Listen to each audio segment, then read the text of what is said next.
Hi my students, today we will solve our homework in page 199. Okay, the first question, copy and complete the following sentences.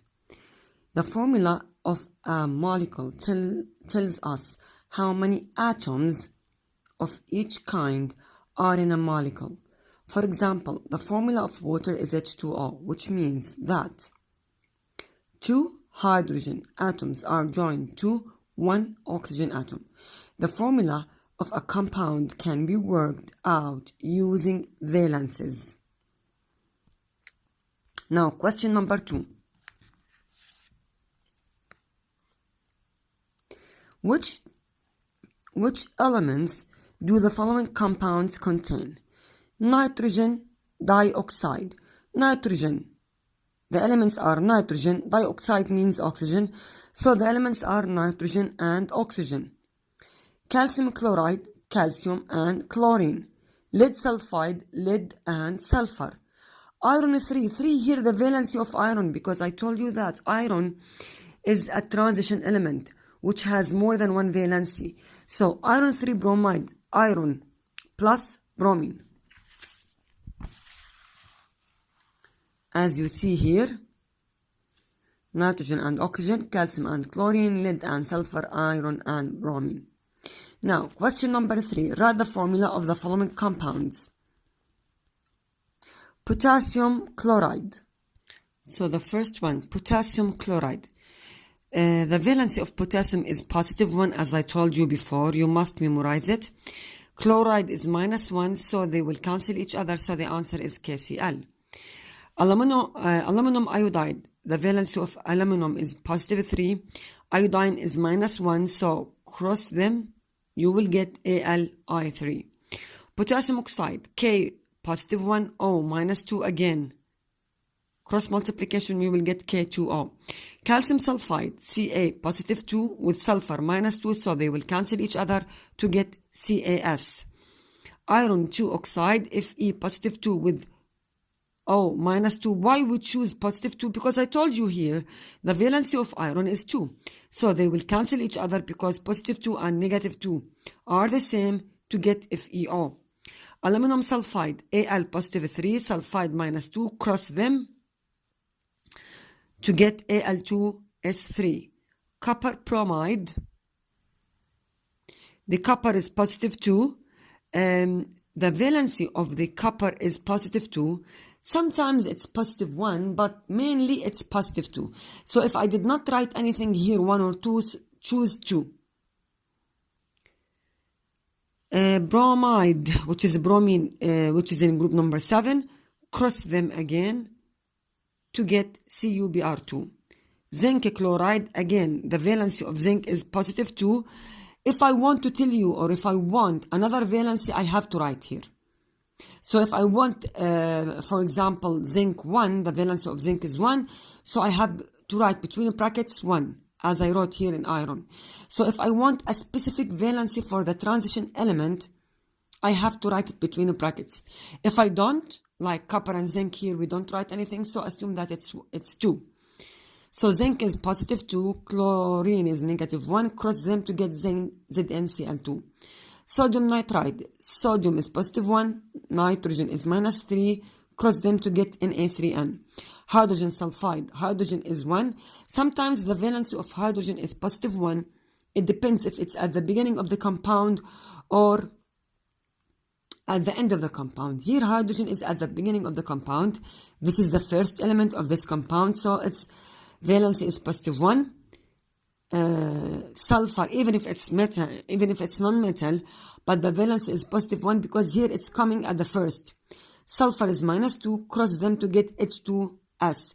Later on you will know that the valency here, or the formula in general, will form something called a covalent bond, which means that both of these atoms will share the electrons. So you will take this in more details in grade 9. Hydrogen oxide, hydrogen 1, oxide 2, cross them to get H2O. Okay. The silane containing silicon and hydrogen. Silicon is in group number 4, so the valency is 4. Hydrogen is in group number 1.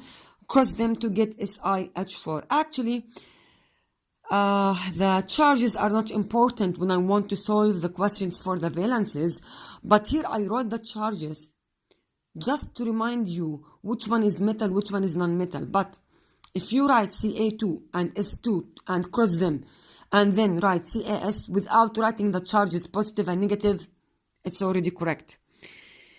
Because actually we don't write the charges in the final answer. Look, the final answers H2O, H2S, Na3N, without charges. Silica, SiO, silicon is in group number 4, oxygen is in group number 2. So the formula is Si2O4, but I have to write the formula using the simplest form. So cross them to get SiO2. Question number 4, name each of the following compounds. NaBr, sodium bromide. Here the opposite. I have the formula and you have to name it, which is much easier than write the formula of the compound. So question number 4 is the opposite of question number 3. NaBr is sodium bromide. MgCl2, Mg is magnesium, Cl is chlorine, so it is magnesium chloride. As I told you before, that chlorine will be changed to be ide, change ion to be ide as we took in the previous year. The non-metals in general will be changed to be ide, so bromine will be bromide, chlorine chloride, oxygen oxide, fluorine fluoride, sulfur sulfide. So F2 is iron 2 fluoride. How can I know that the valency of iron is 2?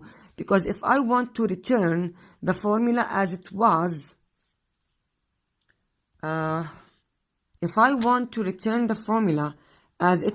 this is Fe, F2. This 2 was here, and Fe, if I don't write any number, so this is 1. Because I told you before that if the number of the atom is 1, don't write 1.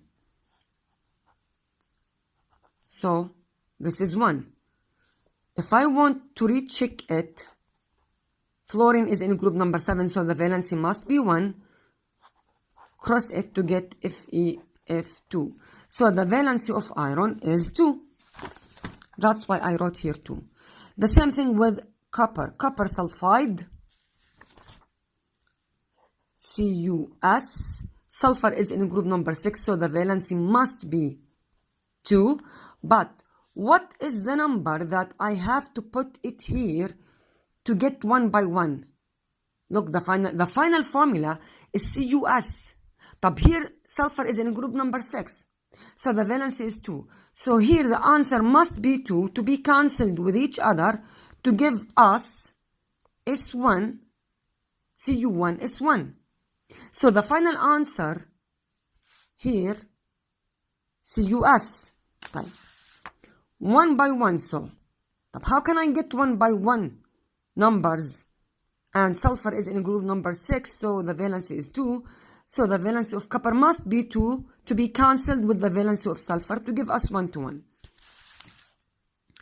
The last question, question number 7, write an equation for each of the following reactions and balance it. Okay. Magnesium and oxygen will give us magnesium oxide. Magnesium is Mg, oxygen is O. Can I write O alone or O2? No, I must write O2 because the gases found in the atmosphere as a diatomic gases or as 2. So I cannot write oxygen in writing equations as O1 or nitrogen N1 or hydrogen H1. All gases must be written as 2, diatomic gases. Diatomic means 2. So it is O2. Magnesium oxide is MgO. How can I know that this is MgO? Mg is positive 2, O is negative 2, so they are cancelling each other. So the answer is MgO. How can I balance it? Balance it as we did before. This is 2. This is 2. This is 1. This is 1. If this is 2, so multiply this by 2 to get 2 with 2. If the number of the magnesium atoms are 2, so here multiply it again with 2. And that's it. The second question, aluminum plus oxygen, aluminum oxide the same. Aluminum is Al, oxygen is O2. Aluminum oxide is Al2O3. How can I know? Aluminum is Al positive 3. Oxide is O negative 2. Cross them, you will get Al2O3. So the formula here is Al2O3. How can I balance it? If you apply the balance or the rules of balancing equations, we will get here 2, 3, 2, 1. 2 and 3, so the common factor is 6. So here multiply it by 2 to get 4. Here multiply it by 2 times 3 to get 6. If here 6, so I have to multiply this by 3 to get 6. The number of the aluminum atoms, so should be 4. 4 times 1 to get 4. 2 times 2, 4. Okay. This is the last question. Good luck, my students.